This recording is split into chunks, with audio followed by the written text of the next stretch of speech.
Hello, hello friends, welcome. Hausse de prix du carburant en Côte d'Ivoire. Oui, depuis hier, le 1er octobre, on parle de 7,5% d'augmentation du carburant. Et là, les amis, comme je le dis souvent, on n'a pas besoin d'être un économiste chevronné, ni un économiste tout court pour comprendre ces choses-là. Parce que ces différentes études-là prennent les racines où? De la vie courante, la vie de tous les jours. Donc, c'est l'organisation de la vie de tous les jours qui fait naître telle ou telle matière. Les gens vivent cela. Nous sommes dans la société. Nous voyons comment les choses sont. L'augmentation du prix du carburant en Côte d'Ivoire comme au Cameroun ou dans tous les pays africains, systématiquement, va faire flamber d'autres prix de première nécessité. Bref, tous les prix. Parce que si le transport est plus cher, les amis, la tomate qu'on transporte de Fumbot ou de Douekwe à Abidjan va coûter cher. L'importation, toutes ces choses-là vont coûter cher.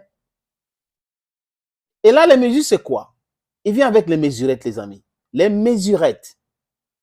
On vous parle de l'augmentation de 7,5% du carburant en Côte d'Ivoire. Et le drame, de façon générale en Afrique, les amis, c'est quoi? C'est que nous produisons du brut. Et on ne craque pas ça localement.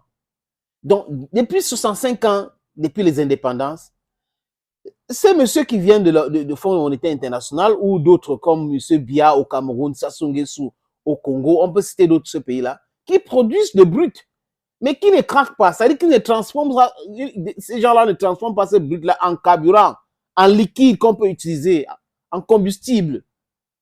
Qu'est-ce qu'ils font? On prend le brut, on met dans les bateaux, on envoie en France.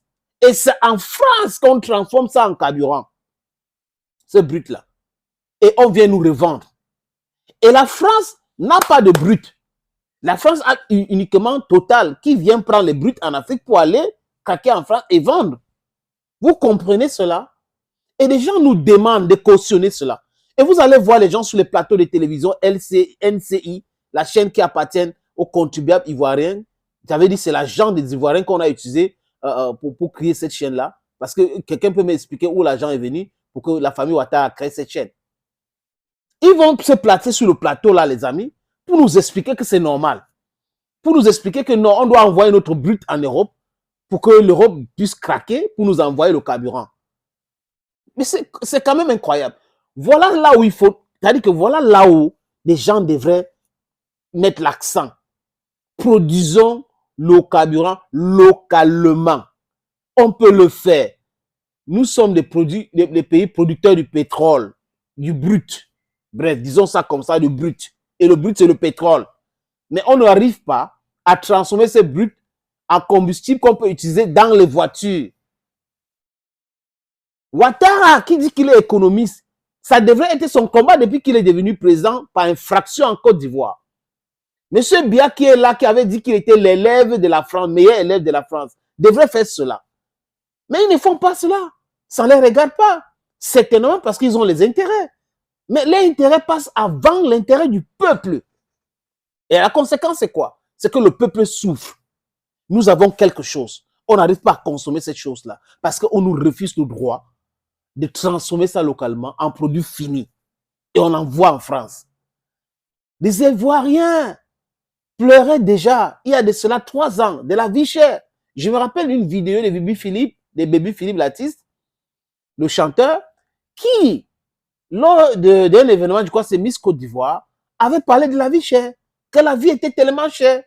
Et il y a un jeune Ivoirien qui a fait une autre vidéo pour dire que 2 cuisses de poulet en Côte d'Ivoire coûtent 3 000, alors qu'un poulet au Cameroun, c'est 2 500 francs. Et les gens vont se mettre à comparer l'incomparable.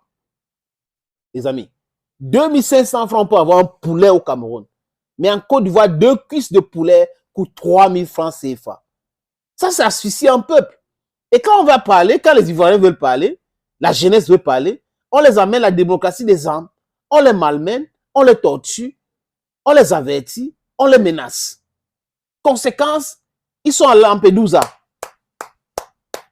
Ils fuient la Côte d'Ivoire en masse. Et vous avez quelques Ouattara moutons qui parlent de pont. Le pont, le pont, le pont, le pont. Le peuple ivoirien ne mange pas le pont. Quand quelqu'un ne peut pas avec 5 000 ou 10 000 manger dignement, mais ça pose un problème. Et vous lui parlez du pont, du pont, du pont, les amis. We are talking of farm to market road. How many farm to market roads have Ouattara constructed?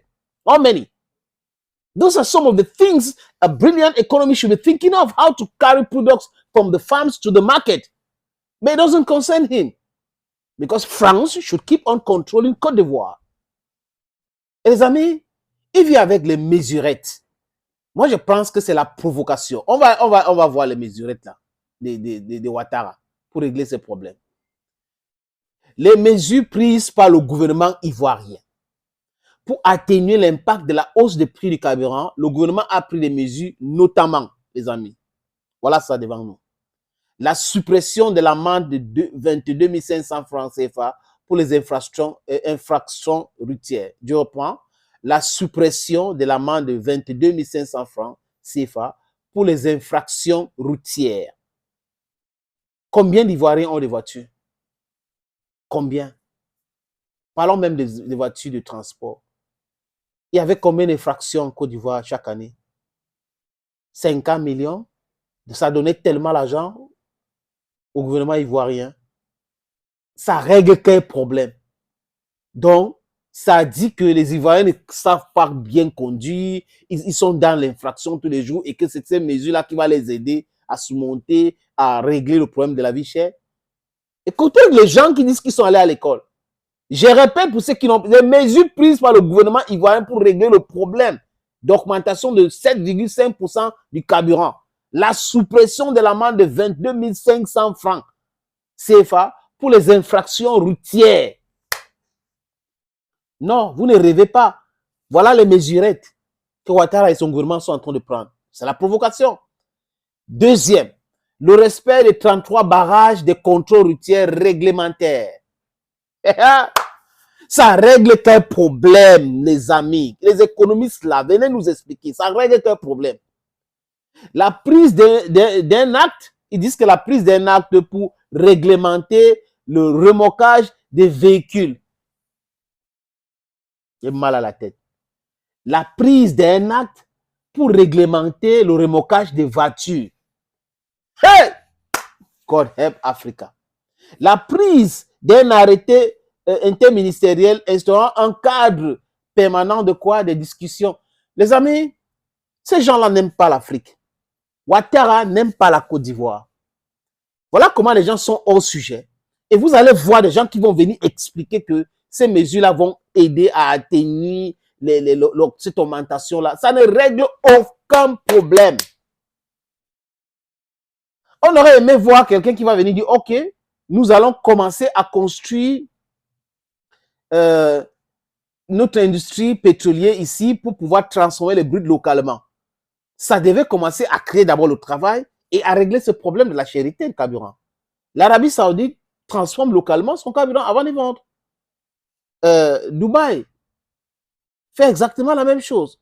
Tout ce pays-là, pourquoi pas nous? Pourquoi pas nous? Pourquoi faire souffrir le peuple comme ça? Nous sommes riches et on galère, paradoxalement pauvres. C'est un scandale géologique. Friends, you see how we are suffering. People are talking about an increase, 7.5% increase in the prices of hydrocarbon products, petrol, gas, oil. And this guy is talking about silly measures. La suppression de l'amende de 22 500 francs pour les infractions routières, le respect des 33 barrages de contrôle routier réglementaire, la prise d'un acte de remorquage des voitures, c'est pas croyable. Et des Ouattara moutons, vous voyez, non, le carburant s'augmente pour tout le monde. C'est pas seulement pour les pro-Bagbo ou les enfants de la Côte d'Ivoire, les vrais Ivoiriens, la vraie jeunesse ivoirienne, non. C'est même pour vous, les Ouattara moutons là. La vie est chère pour vous. Continuez de penser que le pillage va durer. Que vous allez piller la Côte d'Ivoire et que ça va durer toute une éternité. Ça va finir. And I'm just sorry. Because I don't know where you find yourself. In the dustbin of history. Thank you, friends, for watching. Stay blessed and bye-bye.